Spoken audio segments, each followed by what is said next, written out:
सोचिए, ब्रिटेन 2 आदमी से कसम खा लिया, क्या देने के लिए, कि अगर तुम हमारा द्वितीय विश्व युद्ध में साथ दोगे ना तो हम वादा करते हैं फिलिस्तीन को कुछ नहीं होने देंगे। फिलिस्तीन वालों ने भी बहुत बड़का बड़का गलती किया है यहाँ पे, ऐसे ही थोड़े हार गया है सब। उस हिसाब से अगर हम लोग ये कहें कि 2000 साल पहले तो अशोक के हिसाब से हम लोग तो तुर्की तक थे, इजराइल हम लोग का हो जाएगा।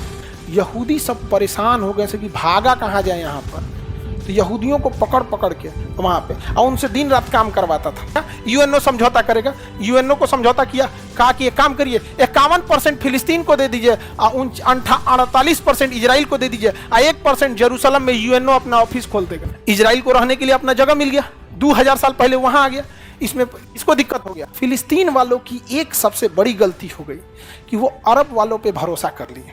फिलिस्तीन वालों ने अरब वालों से कहा कि हमारे साथ ज्यादती हुई है, हमारे जमीन को कब्जा कर लिया गया। अरब वालों ने कहा कि लाहौल बला हमला करो, जंग होगी, फतेह होंगे हम लोग को कौन हरा सकता है।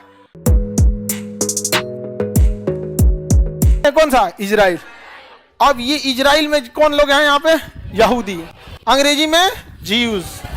हाँ, ज्यूज सबसे तेज दिमाग इन लोग का। आइंस्टीन जितना बढ़िया बढ़िया काम देखेंगे सब यही लोग करके रखा है काम।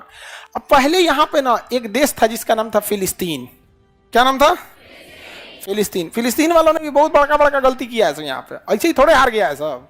ये जगह कौन था? फिलिस्तीन। अब ये फिलिस्तीन का जो एरिया था ना, धार्मिक मान्यताओं के आधार पर ये एरिया काफी ज्यादा सेंसिटिव रहा है। यहूदियों का था 2500 साल पहले, 2000 साल पहले। तो भाई 2000 साल पहले तो सिंधु सभ्यता हम लोग का था। उस हिसाब से अगर हम लोग ये कहें कि 2000 साल पहले तो अशोक के हिसाब से हम लोग तो तुर्की तक थे, इजराइल हम लोग का हो जाएगा। 2000 साल पहले इजराइल मतलब कौन सी होता है? जब तुर्की तक हम लोग थे, मौर्य वंश के समय में एशिया माइनर तक हम लोग पहुंच गए थे, तो इजराइल भी तो हम ही लोग का। तो इजराइल का कहना है कि देखिए 2000 साल पहले हमारे एंसेस्टर यहीं रहते थे, इसलिए जगह मेरा है, जिसकी लाठी उसकी भैंस। कम से कम ये तो कहता भी है कि हमारे 2000 साल पहले यहाँ थे, और हकीकत में 2000 साल पहले यहाँ थे। जिन्ना का कौन था वहां पे? जिन्ना ले लिया तो कोई दिक्कत नहीं, इजराइल ले लिया तो दिक्कत। बात समझिए। जब लोग कहते हैं मानवता देखिए, इंसानियत देखिए, भाई सीधी सी बोल दो, धर्म देख रहे हो लोग, कोई दिक्कत नहीं होगा। लेकिन मानवता के आड़ में ये कोई होता है कि मानवता केवल एक ही जगह देखना है। आगे बढ़े तो 2500 साल पहले ये एरिया में कौन था? यहाँ इजराइल। तो इन लोग का पूरा इजराइल। अब इसमें क्या हुआ? जर्मनी जो था, जर्मनी वो यहूदियों से बहुत नफरत करता था। हिटलर कहा कि पूरी पृथ्वी से हम यहूदियों को मिटा देंगे। और दुनिया में सबसे ज्यादा अगर कोई एक धर्म का व्यक्ति सबसे ज्यादा टॉर्चर हुआ है ना, तो यहूदी टॉर्चर हुए हैं सर। उससे ज्यादा किसी को नहीं सताया गया जितना यहूदियों को सताया गया। द्वितीय विश्व युद्ध में ये हो गया यहूदी। यहूदी यूरोप में रहते थे सब, यहाँ इजराइल में नहीं रहते थे। इजराइल में कब रहते थे? 2000 साल पहले। उनकी धार्मिक किताब जो है ना, तौरेत, मुस्लिम लोग उसे तौरेत कहते हैं, और उसको अपने भाषा में टौरा बोलता है। क्या बोलता है? टौरा। अंग्रेजों ने ना मुसलमान लोगों को ऐसा किया ना, कहा कि इन लोग को ऐसा करो कि इनको ये पते नहीं चलेगी इन्हीं का इतिहास है। जैसे ना एक बहुत बड़ा इस्लाम धर्म के में मान्यता के अनुसार एक बहुत बड़ा राजा था, नाम था फिरौन। जिस तरह रावण की सोने की लंका थी ना, उस तरह फिरौन के पास पैसा था, लेकिन इतना अत्याचारी था कि किसी को सुनता ही नहीं था। तो उसे बद्दुआ दे दिया गया कि ना तुम्हारी लाश को आग जलाएगी, ना मिट्टी लेगी, ना पानी लेगा, फेंक देगा। उसको दफनाया गया तो मिट्टिया फेंक दिया। ऐसे करके धार्मिक मान्यता के हिसाब से। और इतना पैसा वाला था जिसका कोई हद नहीं। तो उस ससुरा का लसिया नहीं गल रहा था। तो अंग्रेजों ने कहा यार ये मुसलमान सबको कैसे बनाया। तो कहा कि एक काम करते हैं, एजुकेशन तो मुसलमानों के हाथ में है नहीं, ज़्यादातर एजुकेशन यही रखे हैं सब वेस्टर्न कल्चर वाले। उन्होंने कहा कुछ ऐसा नाम रखो ना कि आदमियाँ मुसलमान लगबे ना करे। तो फिरौन का नाम रख दिया फैरो।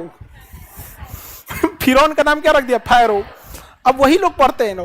फैरो एक राजा था। हाँ, फैरो राजा था, बहुत अमीर था। हाँ, राजा था। उसने पिरामिड बनवाया था, पिरामिड, मिस्र का पिरामिड, गीजा का पिरामिड, और मम्मी बनाया था, ताबूत। लाशें नहीं ले रहा था। पता ही नहीं चल रहा है मुसलमान लोगों को कि जिसको तुम फैरो पढ़ रहे हो ना, फिरौन है वो। कौन है? फिरौन। तो सोचो एजुकेशन को किस तरह से किस तरह से एजुकेशन एक ऐसा तलवार है ना जिससे आप कितने लोग को मार सकते हैं पता नहीं चलेगा यहाँ पर। तो ये यहाँ पे यहूदी नहीं थे, कहाँ रहते थे? यूरोप में। यूरोप में रहते थे ना, तो हिटलर जो प्रथम विश्व युद्ध में हारा ना, तो एक समय था ऐसा था कि हिटलर जब सैनिक था, राजा नहीं था वहां का, सैनिक था, तो एक घर में छुपा हुआ था। तो घर वाले उसको देख लिए, तो उसने पूछा कि बताना नहीं, लेकिन उस एरिया में ज्यूज ज्यादा रहते थे, यहूदी। कैसे न कैसे करके पता चल गया, ये पकड़ा गया। उसके बाद से कसम खा लिया कि भाई हम इन सब को छोड़ेंगे नहीं।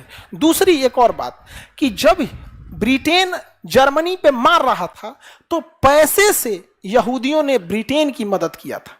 तो दो रीजन था जिसे हिटलर इनसे नफरत करता था, एक व्यक्तिगत रूप से झेला था, और दूसरा इसके देश पे जो ब्रिटेन हमला कर रहा था तो ब्रिटेन के पीछे पैसे से सपोर्ट कौन कर रहा था? इसने कहा कि बर्बाद कर देंगे हम, अब तुमको बताते हैं। तो हिटलर जब सत्ता में आया ना, तो ऐसे एक क्लासरूम देख रहे हैं, ऐसे ही क्लासरूम बनवाया था, इससे 10 गुना बड़ा। ऐसे बेंच वेंच लगाया था, बेंच भी नहीं था, आदमी को इसमें भरता था। एक बार में 5-7 हजार आदमी भरा जाते थे लोग। दरवाजा बंद कर दिया जाता था और जहरीला गैस छोड़ देता था। हॉलोकॉस्ट कहा गया उसे। क्या कहा गया? हॉलो। 60 लाख यहूदियों को अकेले मरवाया था हिटलर। 60 लाख, छोटे बच्चे, बूढ़े। आज इजराइल जो कर रहा है ना, उससे ज्यादा वो झेला है। लेकिन वो कौन झेलवाया था? हिटलर। कौन झेलवाया था? हिटलर झेलवाया था। समझ में आ गया कि नहीं आ गया? यहूदी सब परेशान हो गए थे कि भागा कहाँ जाए यहाँ पर। तो यहूदियों को पकड़ पकड़ के वहाँ पे, और उनसे दिन रात काम करवाता था। समझ में आ गया कि नहीं आ गया? जो यंग एज के थे लोग, यंग एज के, तो उनसे काम कराता था। जैसे सैनिकों के लिए बूट बनाना, जूता बनाना, उनके लिए ड्रेस सिलना, उनके लिए खाना बनवाना, ये सब बनाना। और उसके बाद यहूदियों को क्या करता था ना, 100 लोगों के बीच में 20 आदमी का खाना भेजता था। अब बताइए 100 आदमी के बीच में आप 20 आदमी का खाना भेजिएगा तो छीन झपट होगा ही। और धीरे धीरे धीरे धीरे करके मरने लगे सब यहूदी, सब बर्बाद हो गए। यहूदियों ने कहा कि यार ये तो बर्बाद हो जाएंगे, क्योंकि हम लोग बाहर के आदमी को यहूदी बनाते नहीं हैं, और जो हम लोग बने हुए हैं उनको ही निपटाने के चक्कर में है। कौन? हिटलर। 2 साल और हिटलर जी जाता ना, तो इतिहास में हम लोग पढ़ते हैं लोग यहूदी कोई थे, मार के तबाह कर दिया था। तो यहूदियों ने कहा कि अब हमें अपने वतन लौटना पड़ेगा। याद करो 2000 साल पहले की कहानी। हम लोग कहाँ रहते थे? इजराइल में। वहां अभी कोई होगा? खदेड़ देते हैं लोग। तो यहूदियों के पास बहुत पैसा था, तो उसने ब्रिटेन से कहा कि हमको ना एक काम कीजिए, फलस्तीन में बसा दीजिए। तो कहा कि फलस्तीन वालों को क्या करना है? तो कह रहे यार हमारा मुस्लिम है सब, इन लोग खाली यूनिटी तो कोई है नहीं इनके पास, यूनिटी है नहीं यहाँ पे। और दूसरा एक और खराबी क्या हो गई ना मुस्लिम समाज में, एक और खराबी। एक बात बताओ, जैसे अगर हमें पता चले कि सामने वाला व्यक्ति मेरी बात नहीं सुनेगा, तो हम उससे रिक्वेस्ट करेंगे, उससे विरोध करेंगे? नहीं। जो थोड़ा सा हम समझ, इनको समझ में नहीं आया कि मुस्लिम समाज अमेरिका से जाके विरोध कर रहा है। अरे तुम्हारा कहियो सुनेगा? वो कहीं नहीं सुनेगा। याद रखिएगा, जो आपका दुश्मन है हमेशा दुश्मन रहेगा, जो आपसे नफरत करता है हमेशा नफरत करेगा, चाहे कुछ भी कर लीजिए। यहाँ पे समझ आ गया कि नहीं आ गया? सफाई देने की कोशिश नहीं कीजिएगा। कोई कहेगा कि खराब हो, तो कहेगा नहीं बहुत खराब है। समझ आ गया कि नहीं आ गया? तो जो नहीं पसंद करता नहीं पसंद करेगा। ये सिद्धांत याद रखिएगा। हमारे पीछे नाम को लेके जो पड़े थे सब, वो हमारे शुभचिंतक लोग नहीं थे, या जो हमसे सवाल कर रहे थे कि तुम्हारा नाम क्या है, तुम कहाँ का रहने वाले, वो हमारे शुभचिंतक नहीं थे। हमारे शुभचिंतक रहते तो हम उन्हें दिल खोल के बताते कि हाँ हमारा घर द्वार है, आइए हम आपको घर पे नाश्ता पानी कराते हैं, खाना पीना खा। हमारे वो शुभचिंतक नहीं थे। हमारे शुभचिंतक नहीं रहोगे तो हम तुम्हारी तो चिंता ही नहीं करेंगे। चिल्लाओ, एक सूट में चिल्लाओ। ट्विटर पे ट्रेंड किया था ऑल ओवर इंडिया में, अरेस्ट खान सर। ट्विटर पे सबसे पहले एक शिक्षक को अरेस्ट करा लिया। हम टेंशन फ्री थे कि अरेस्ट करने दरोगा ही आता है ना, अपने विद्यार्थी होगा।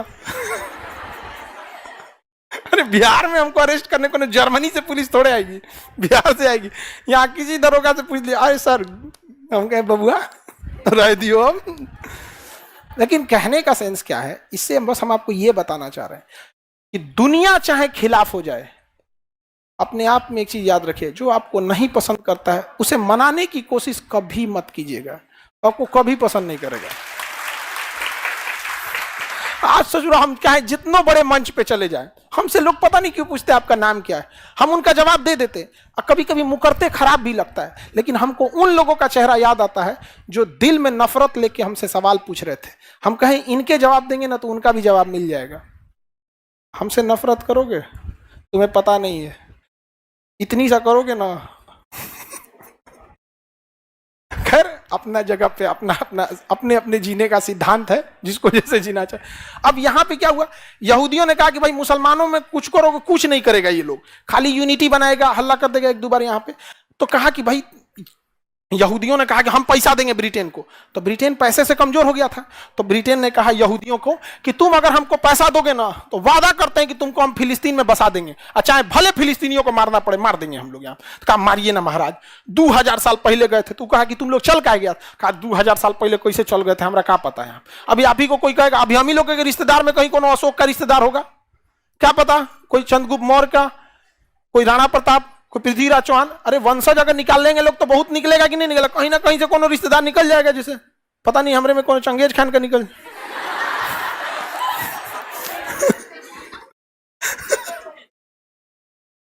अरे कौन जानता है पूर्वज में कौन थे यहाँ पे, किसी को पता है? उस तरह से अगर पूर्वज देखने चलिएगा तो एक समय आएगा कि सब लोग आदिमानव बन के उघारे घूम रहा होगा। भाई पूर्वज के, और अगर आपको पूर्वज ही ढूंढना है तो एक समय पे रुक क्यों जा रहे हैं? पूर्वज ढूंढते ढूंढते एकदम स्टार्टिंग में जाइए जब आदि मानव थे, रुक कह रहे हैं बीचवा में यहाँ पे। तो इसने कहा ठीक है, तो ब्रिटेन को मिल गया पैसा। फ्रांस से कहा कि ये फ्रांस, हमको अगर तुम सैनिक दोगे ना तो हम तुमको ये वाला जगह फिलिस्तीन दे देंगे। सोचिए, ब्रिटेन 2 आदमी से कसम खा लिया, क्या देने के लिए? फिलिस्तीन। अब मुसलमानों से कहा ना कि अगर तुम हमारा द्वितीय विश्व युद्ध में साथ दोगे ना तो हम वादा करते हैं फिलिस्तीन को कुछ नहीं होने देंगे। तीसरा कसम किस पे खाया? मुसलमानों से। अब देना किसको है? हाँ, इजराइल को। वो कसम खा लिया कि देंगे तो इजराइल को, बाकी वादा टूटे। फिर रूस से कह रहा है, ए रूस देखो ना हिटलरवा तुमको कैसे मारा है, बहुत मारा है ना, हमारा साथ दो, मारेंगे उसके बाद तुम इतना एरिया में है हो, तुमको फिलिस्तीन भी दे देंगे। एगो मुर्गी को जगह हलाल हुई, 4 जगह वादा किया। देखिए कितना झूठा है सभी सब। समझ में? गांधी जी इसीलिए इन सबको वैश्या बोले थे। गांधी जी कहते इस पे भरोसा मत करना, वैश्या है सभी सोच रहे। तो 4 जगह वादा कर दिए। आज जब प्रथम विश्व युद्ध जीते सब ना, तो फ्रांस को कराया, फ्रांस यार तोरा नहीं देंगे। रूस को कराया तुम मत लो यहाँ पे। यहूदियों से कहा कि तुम जाओ, क्या करो, निपटो। तो कह रहा कि हम कैसे जाएंगे, मारेगा सब तब हमको। तो कहा टेंशन मत न लो, कहां जी मारेगा सब यहाँ से। अरब वालों को कहा कि एक काम करो, तुमको दे देंगे फिलिस्तीन, तुम हमको पैसा देना। तो अरब वाला भी क्या दिया सब पैसा। और उसके बाद सब ये सब क्या किया सब जानते हैं? यहां से यहूदियों को कहा कि अब तुम लोग जाओ, लोग यहां से जाओ। यहां से पैदल भेज दिया सब, घोड़ा पे गाड़ी वगैरह पे लाद के, और हथियार दे दिया सब। कहा कि देखो हथियार चलाओगे तुम ही, हथियार हम देंगे, मारो तुम, हम सब इनकी कमजोरी जानते हैं, ये सब नहीं लड़ पाएगा सब, मारो। तो हथियार दिया ब्रिटेन और अमेरिका, सैनिक दिया ब्रिटेन अमेरिका, ट्रेनिंग दिया ब्रिटेन अमेरिका। मार के मारा सब, फिलिस्तीन वालों लोग को धज्जी उड़ा दिया। आधा एरिया फिलिस्तीन वालों को ढकेल दिया, भाई यहाँ से आधा हम लोग रहेंगे यहाँ पे, आधा पे हो गया इजराइल, आधा पे हो गया फिलिस्तीन। अब हम आपको हमेशा बताएं, अब हम बोलेंगे तो मुस्लिम लोग को थोड़ा सा अजीब लगे था। वर्ल्ड लेवल पे देखिएगा, इनको एक पंचायती वाला आदमी चाहिए होगा, तो ये लोग पंचायती करने कहाँ गए? अमेरिका के पास। और किसके पास? ब्रिटेन के पास। देखिए इजराइल गलत कर रहा है तो अपने मुस्कुरा रहे थे, इजराइल गलत कर रहा है, सारा हथियार तो हमरे दिया है, नहीं समझा? तो इजराइल को फोन किया सा, मार तो और दबा के और कब्जिया ले पूरा। इधर पंचायती पे आया है ये अरब वाला सब, मारा पूरा इजराइल धो दिया। आई पंचायती कर रहा, ठीक ठीक हम यूएनओ को बुलाते हैं, यूएनओ समझौता करेगा, यूएनओ समझौता करेगा। यूएनओ को समझौता किया, कहा कि एक काम करिए 51% फिलिस्तीन को दे दीजिए, 48% इजराइल को दे दीजिए, 1% जेरूसलम में यूएनओ अपना ऑफिस खोल देगा। ये बताओ इसमें इजराइल को क्या लॉस है? इजराइल को रहने के लिए अपना जगह मिल गया, 2000 साल पहले वहां आ गया, इसमें इसको दिक्कत हो गया। फिलिस्तीन वालों की एक सबसे बड़ी गलती हो गई कि वो अरब वालों पे भरोसा कर लिए।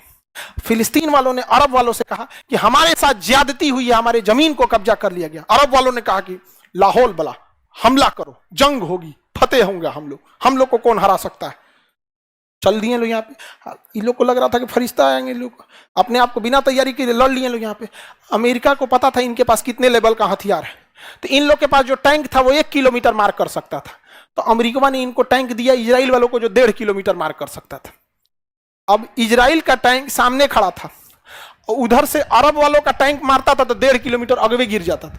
इजराइल वाला कहता था, ए चचा रुका ला दाए जाइए, मार के तबाह कर दिया। यहाँ पे अमेरिका, देखिए अंतर बस यही हो गया, इजराइल ने भरोसा किया भरोसेमंद के ऊपर, इजराइल ने भरोसा किया भरोसेमंद के ऊपर, ब्रिटेन और अमेरिका के ऊपर, और फिलिस्तीनियों से गलती हो गई, उन्होंने भरोसा कर दिया अरब वालों के ऊपर।